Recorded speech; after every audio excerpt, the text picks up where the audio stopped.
وصحبه وسلم أجمعين. maanta oo taariikhdu ay tahay 6 February 2021 aan joogo magaalada Samareeb uu yahay waxa aan ku jiray shirkii Samareeb tirin 4 oo soo socday muddadii maalmihii dhowaa la soo dhaafay waxaan rabaa inaan marka hore wax yar oo hordhaca ka bixiyo marxaladihii aan soo marnay waxaan rabaa inaan sheego weliba inaan qaban doono shir ama kulan aan kaga hadli doono si faahfaahsan marxaladihii waddanku uu soo maray gaar ahaan Jubbaland iyo xaaladeedu halka ay soo martay doorashadii ka hor iyo kadib laakiin waxaan tan rabaa inaan maanta ku soo koobo marxaladda taagan iyo sida ay ahayd waxaan isugu nimid Samareeb 2 madaxweynaha jamhuuriyadda ra'iisul wasaarihii hore iyo madaxda dowlad goboleedyada iyo gobolka Banaadir waxa aan kaga hadalay waxay ahayd in xal laga gaaro gobolka Gado guddi loo saaro guddidaasi inta aan Samareeb 3 la isugu soo noqonin ay iyagu ka soo tala bixiyaan xal laga gaaro iyadoo markaa dowladdu ay ka shaqeynaysay ciidamada lagu daldalayo culaysyo badan oo la gaarsiinayo dadka iyo dhibaato dadka la dhaxdhigay muuqatayna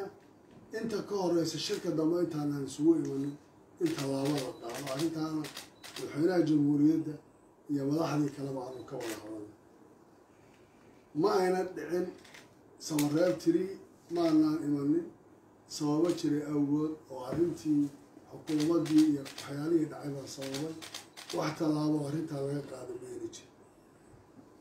September imaatinkii aanu nimid Muqdisho waxaan beesha caalamka iyo xukuumaddaba u sheegay inay igu adag tahay inaan shir ka qayb galo iyadoo dagaal uu ka taagan yahay gobolka Gado maalintii garoonka aan kula kulmay beesha caalamka iyo xukuumadda ciddii aan ka arkayba waxaan u sheegay culayska naga haysta shir inaan ka qayb galo xaaladda ka socota gobolka Gadana aanan mas-uuliyaddeeda qaadi karin dood dheer ka bacdi waxaa ii soo baxday shirkaa inaan ka baaqdaay inay caqabad ku tahay masiirka ummadda Soomaaliyeed waxay noqotay inaan u tanaasulno oo aan ogolaado inaan shirka ka qayb galo lagaga hadlayo arrinta doorashada iyo masiirka Soomaaliya inta shirkaasi uu socdana midda kale ee dhibaatada gudaheeda markaa tirsanaynay ee Jubbaland ka jirta inaan gudaheeda ku shaqeyno inta ay maqnaayeen madaxdii kale aniga iyo madaxweynaha Cabdullaahi Farmaajo waanu kulannay waxaanu ku heshiinay inaan ka shaqeyno guddi saaro la soo ururiyo sidii xal looga gaari lahaa arrinta taagan ee gobolka Gado madaxweynuhu nin buu soo magacaabay ahaa taliyaha nabad sugidda Fahad Yaasiin ana nin xildhibaana oo ku soo daray waxaan ku nidhi tala noo soo jeediya oo waxaad keentaan Geela Jamac Mursal iyo Fahad Yaasiin tala ku eg xaaladdan wixii hadda laga qaban karay waxay soo jeediyeen in la qabto guddi wada jir ah guddidaasi inay soo jeediyaan xal sidii looga gaari lahaa arrinta gobolka Gado maamulkii sidii wax loogu qaban lahaa sidii dhibaatada taagan xalkeeda loo gaari lahaa dowladda federaalka iyo Jubbaland waxay isku haysay gobolka ku saabsan loo sameeyo oo guddidaas ay uga howlgeli lahayd muddo koobanna loo cayibi lahaa inay arrintaas ku dhammaato waxba mayna ka dhicin madaxweynuhu isagaa ballantaa ka baxay shaqadii aan isku ogeyn oo dhan dhinaca kale u rogay isagoo markaas waxyaalo aan munaasab ahayn ama aan madaxweynenimadiisa u qalmeynin ay noqotay waxa uu hadafka ka dhigay oo ay ahayd doodo ku saabsan arrinta Jubbaland iska daaya waxa caqabadu Gado ma ahayn Kismaayo ka jirta isagoo xusay markaas waxyaalo aanan hadda inaan sheegay ay ceeb ugu tahay oo ay ka mid tahay reer iyo qabiil iyo Kismaayo iyo hogaamiye kooxeed iyo waxaana la isku hayaa iyo waxaana la isku hayaayo aan igula hadlin cod madaxweyne uu ka hadlayay wax si jufannimo ah ku saabsan taas waxay soo gaarsiisay inaan shirkii idhaahdo haddaba kama qayb gelayo saaxiibaday markii hore madaxweynaha puntland baa nagula jiray dibheshiisiinta iyo negotiationka aniga madaxweynaha naga dhexeeyay madaxweyne qoorqoor cabdicasiis waare iyo cumar filish yaa waxay qaateen marka waliba saddexda madaxweyneha kale intii hore idinka qoys u wada shirayo isla socday waxaan rabnaa inaad shirkana nala dhammayso hawshana aad nala qaadato kabacdi annagu aanu gallo waxaan ku iga daayay arrintaasi way adag tahay ninkaana nin u socdo maaha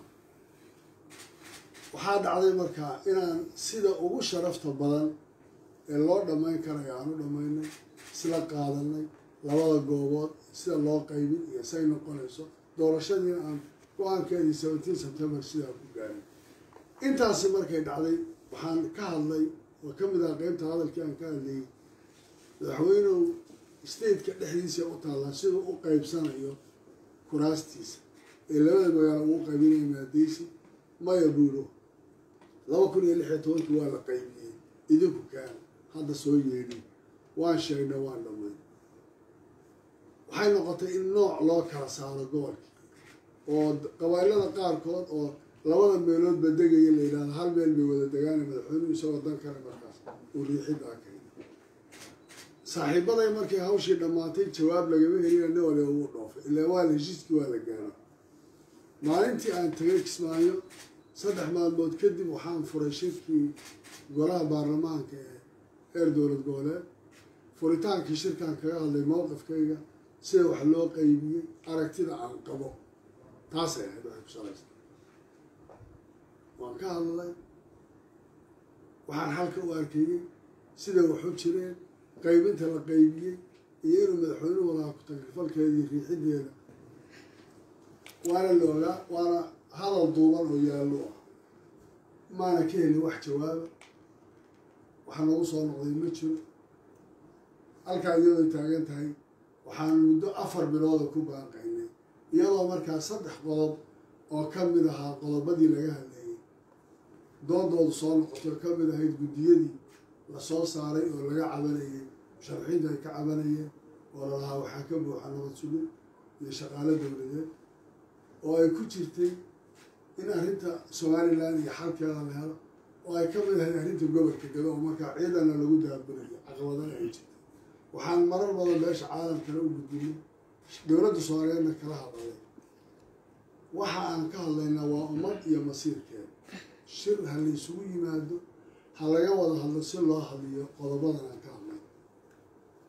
intaas oo bilood lagama jiro waxaan rabaa inaan idin xusuusiyo 2016 waxaa jiray bilaha qaarkood oo hal bil shirar la isugu imanay 2 goor si xal looga gaaro mas'alo yar oo markaa soo baxday khilaafkeeda saddexdan arrin oo gobolka Galatiisu ciidamo lagu daabulayo dagaal la abaabulayo xuduudo la xirayo dhibaato la abuurayo ay tahay wax ka sii weyn iska daa in doorasho ee xaalad ka sii adag lagu jiro waxaa dowladdii mas-uuliyiintii dowladda federaalka ay qaadan waayeen intii shir la isugu yimaado in xal laga gaaro ama loo yimaadaan ama aan u tagno ama isu yimaado waxaan fursad ka helay Garoowe shirkii ay qabatay Heritage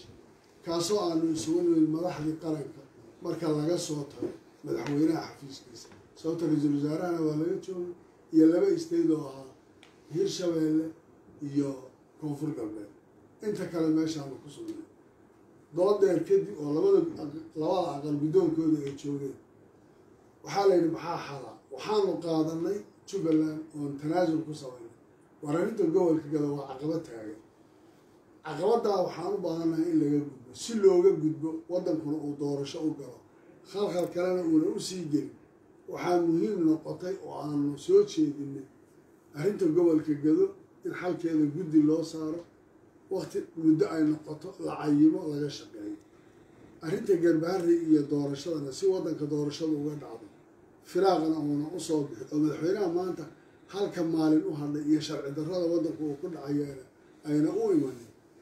inay magaalada Garbaharre maamulkeedii gudoomiyihii degmada iyo gobolka iyo boolis la keeno Jubbaland oo maamulka la shaqeeya iyo amisom boolis dowladda ay soo wareejiso gobolka intiisa kalena laga qaado guddiyo iyo marxalado lagu gaarsiin kara dib u heshiisiin tallaabadaa la qaado oo dib u heshiintaas weliba ay keenayso dadkii reer Gedo ee maamuladii ku jiray labada dhinacba in la isku keeno la heshiisiiyo maamul ka kooban dadkii oo dhan iyadoo aanan odhanaynin hebel xagganuu jiray iyo xagganuu jiray inaan maamul isku dhafanaan u samayno ciidankana wixii dheeraadku ay markaas Gedo ama daawo meel kaloo bannaankaa looga keenay ama Jubbaland gudaheeda ha noqoto ama xamar iyo dowladda federaalka ha noqotee inaan labadaba intii laga celiyo dadkii ciidankii la iska hor keenay dowladdu ay dhibaatada u geysatay aan isu keeno la isku dhafo la walaaleeyo wixii dhexdooda lagayna aan baajino ka dacna sidaas maamulkii lagu soo celiyo iyadoo cid walba laga tixgelinayo Axmed Qoorqoor madaxweynaha galmudug arrintaasaan u soo diray oo aanu siinay kama hadlaya hadda jawaabihii soo baxay waxay ahaayeen kabacdi intaas waxaa dhacay iyadoo weli uu baaqi iyo hadalkii taagan yahay inaanu ka hadalno oo laga hadlo caqabadda xuduudka ka jirta iyo dagaalka dhacaya iyo ciidanka isku dhaca ka iman karaya iyo ciidan inuu shabaab iyo u dhexeeyo ciidan kale oo cadow ciidankii la isaga dhigay inayna socon karayn si kontarool la-aana markaa inuu dagaal uga dhacay beled xaawo in ka badan 70 qof ay ku dhimatay in ka badan intaas laga qabtay kuwa dhaawaca lagu tuntay kuwa la dhaawac tiray laga dhigay inay yihiin wiilashii shalay dhufayska ku wada jiray nimankii jarmalkii iyo naazigii iyo dowladihii kale isbahaysigii kale ku dagaalamaya dagaalkii labaad sidoodii oo kale in loola dhaqmo oo ciidankii Soomaaliyeed iyo dowladnimadii iyo waxay dowladdu sheegaysaa meesha ay ku baabaan intaasoo culays kadib oo sheegay oo loo arkay weliba lagu yiri ciidankani waa Kenya kuwana waxay difaacayaan xuduudii dalka Kenya oo Kenya waddanka ku soo duushay waxaa aad su'aal cajiib ah loo qoslay in ka badan 700 kilomitir bay Kenya iyo Soomaaliya xuduud leeyihiin 5 kilomitir waa number aad kilomitir aad u yar in Kenya laga difaacayaa leeyahay xuduudka intaa leeyna 42 goobood ay ku sugan yihiin ciidanka Kenya gudaha Soomaaliya in ku dhow 3800 askari ay ka joogaan xuduudka intaa leeyahay kalena u bannaan yahay in la yiraahdo ciidankani wuxuu difaacayaa diyaaradaha maalin loogu soo daldalaya 5 kilomitir buu Kenya ka difaacayaa maamulka Jubbaland waa dabadhil fahmidooda oo jaajuus ku yahay كانوا نقولها وحن تاريخنا حتى صومالي هرب صومالي أنت أصلا نرد عليه كذب دجال كاس وحين نقطة اللي يسوي ما يدو هذا أسبلا كذب إن أقرانه إن نسيب إن جودي كنا باغنا شيء إلا وحنسيب إن جودي وعشرة درجة المركب عن نوجري هكذا نوجري سيدات الجودي لا يشرك عن كباغنا وحين كانتي إن شرك يسوي ما يدو صورنا يلا أنا كباغنا مقدشة sababta anagoo doonayna inuu noqdo shir ballaaran international community axsaabta dadka danaynaya kulligood in la wada xaliyo sababta kuwa mucaaradka iyo musharaxiinta laftooda xaq waxay u leeyihiin tabashadooda in la dhageysto laakiin in aan meel kale intaan u soo baxno la yidhaahdo innagu aan isku koobnaana waxaan ka doorbidaynay meel agsi loo wada leey iyadoo marka aniga culays ay igu ahay oo marka Samareeb iyo la yidhahdo Muqdisho ay tan ii fiican tahay amni ahaan iyo nolol ahaan intaba oo culayska aan Muqdisho ku dareemayaan ku dareemay haddana waxaan u qaadanay riskiga waxay ahayd inaan la xaliyo guud ahaan cidda wax tabarayso intaa ka bacdi waxaanu nimid Samareeb afar shirkii ugu horreysay galay madaxweynuhu wuxuu yiri Jubbaland iyo Puntland baa shirka soo dalbaday iyagu ha sheegay waxa laga wada hadlay ani ma aha nin ay wax ka maqnaayeen ما هن مدحوينه مسؤولية صاري ما هن مدحوينه أو عقبات تاجن يوضح ماشي كوس على الجرني وحنا كوسي عشيبسن مدحوينه مركو إيمانه إنه كوب باقي شركة إنه تجي شنطة بشع برلمان كلا ولا قال الله كله وواحد جراني يسوي ضرب إنه لا مركانه اللي بيد هذا الكلام بالله وحكون مدحوينه وهدي أنا جا بيسويسي صدق عقبات بتاجن وحل وبان إلا جراني waddankii doorasho u baahan yahay waxa kaliya process-kan uu ku sii socon karay waa xal siyaasadeed in la gaaro haddii xal siyaasadeed la gaarin maanta baarlamaanka sharcigiisu uu dhacsan yahay waqtigiisu uu dhammaan madaxtooyada waqtigii intanaa oo dhiman waxay ku jiri karaan oo keliya political agreement in la gaaro sababta waddanku waa fadana steedyadana siyaasaddii waddanka matalaya ra-iisul wasaarihii baa jooga waxaa intaa ka dambeeya caqabad baa imanaysa maanta aynu gaarna heshiis saddexdii qodobna aan ka wada hadal saddexdii qodob waxaa la yidhi ha laga hadlo guddi ha loo saaro aniga oo ah madaxweynaha jubbaland guddoomiyaha gobolka banaadir ahna duqa magaalada muqdisho iyo ra-iisul wasaaraha oo goobjoog noo aha waxaa la yidhi waxaad ka soo tala bixisaan labadii qodob ee kale arrinta ku saabsan somaliland iyo cabashada ka jirta iyo arrinta ku saabsan guddiyada doorashooyinka iyo caqabadihii laga qabo waxay noqotay inaan khadka soo gelino oo aan isugu aan la hadlo guddoomiyaha aqalka sare guddoomiye cabdi xaashi iyo ra-iisul wasaare ku-xigeenka oo aan ku nidhaahno niman yahow odayaal baa tii mas-uuliyiin baa tii dowladda federaalka axzaab mucaarad kulli intaad ka baxdaan idinku dadkaad mas-uulka ka tihiin xalkooda ka shaqeeya guddiyadooda doorashada nooca u dhacayso isu taga go-aanna na soo siiya wixii intaa ka dambeeyana go-aankaad soo gudbisaan waxaa idinla wadaagi doonaa maamulkeeda yeelan doona ra-iisul wasaaraha jamhuuriyadda federaalka ee soomaaliya tii kalena aanu tala ka soo bixinay oo aanu keennay in la qaato in laga saaro dhammaan wixii cabasha ay ka jirto ama ha noqoto ciidamada wixii ay guddiyada ku jira ama ha noqoto mataqaanaa shaqaalaha dowladda ee rayidka ah ama ha noqoto ciddii kale caqabadi tabasha ay ka jirto in laga saaro oo dad lagu qanci karayo ay noqdaan dadka la geynaya meesha ee guddiyada lagu leeyahay arrinta jubbaland waxaa loo xisaaray 4 madaxweyne puntland galmudug hirshabeelle iyo koonfur galbeed waxay soo jeediyeen qorshe ah in arrinta gedo guddi 4 dowladood ka kooban oo wasiiraha ay galaan laba laga kala dhigo guddidaasi muddo cayiman dib-u-heshiisiin gobolka gedo ay ka sameeyaan arrinta ku saabsan garbaharre iyo doorashadu meesha ka dhacaysana inaan maamulkii u dirno guddidiina la geeyo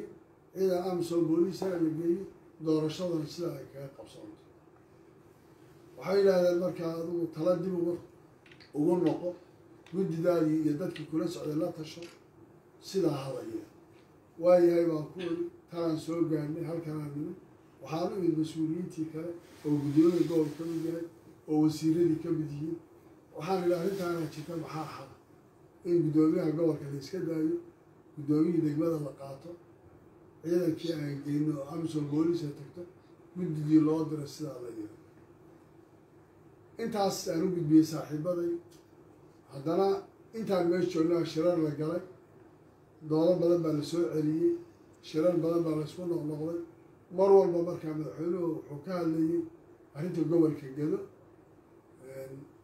jubbaland roolka yeelan karta wuxuu noqon karaa oo keliya inay guddiga doorashada soo dirto guddiga doorashada hadday noqotana dee waxaa meesha yaalla haddaan guddoomiyihii degmada iyo gobolka oo labaduba reer garbahareeya oo ka soo jeeda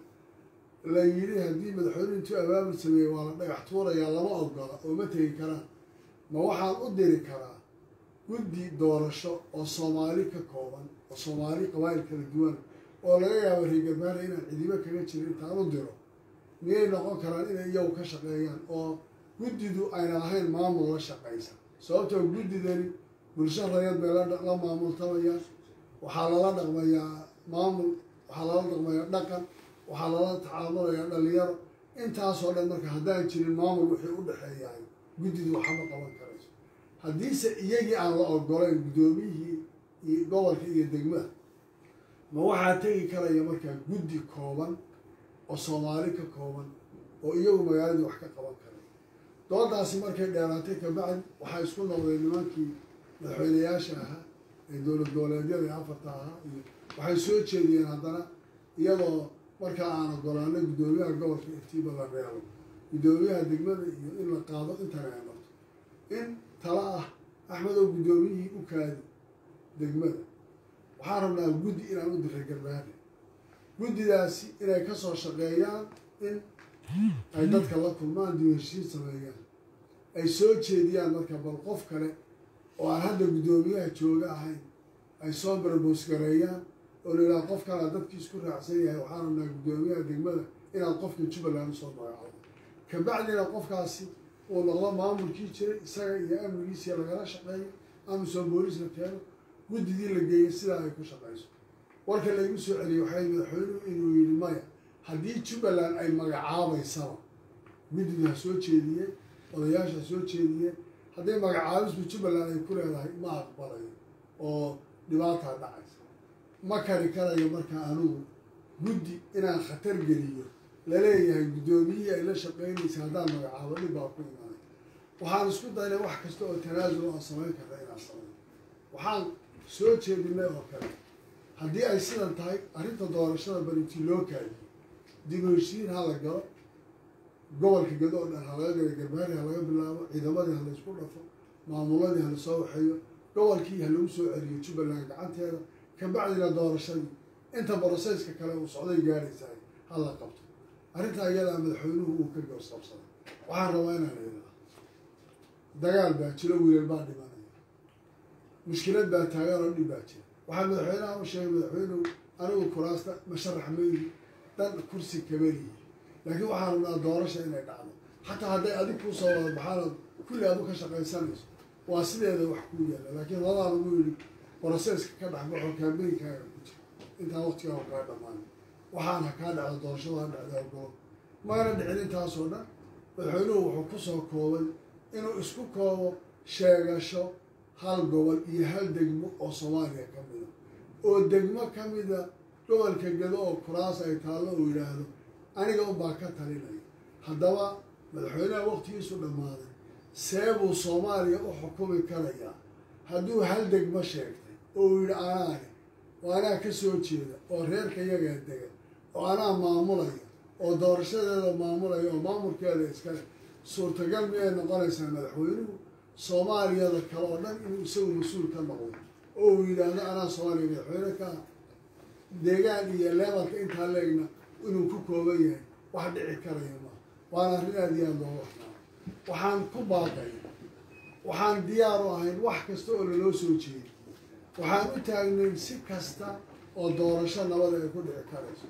waxaan ka xumahay in maanta ciidan soomaaliyeed isku hor fadhiyo oo wiilashaa maanta wax qaban kara ayna jira waxaan ka xumahay in maalin walba diyaarado rasaas iyo qoryo iyo baabuur wada gobolka gada lagu sii wado lagu daldalo oo maanta deegaanada intoodii kalena ee jubbaland dalab maanta rasaas baa ka taalla al-shabaab kula dagaalamaysa waxaa la yidhi jubbaland weydiista ha idiin soo qaaday diyaarad dowladdu ima heli sakaradeeda s n a baa la yidhi waxba idiinma heli karayn ciidan s n a oo dhow la isku dilaa maxkamad la yidhi ha loo soo diro dowladdu waxay tiri uma hayn maalin walbana 5 farayd 6 farayd baa tagta oo ka degta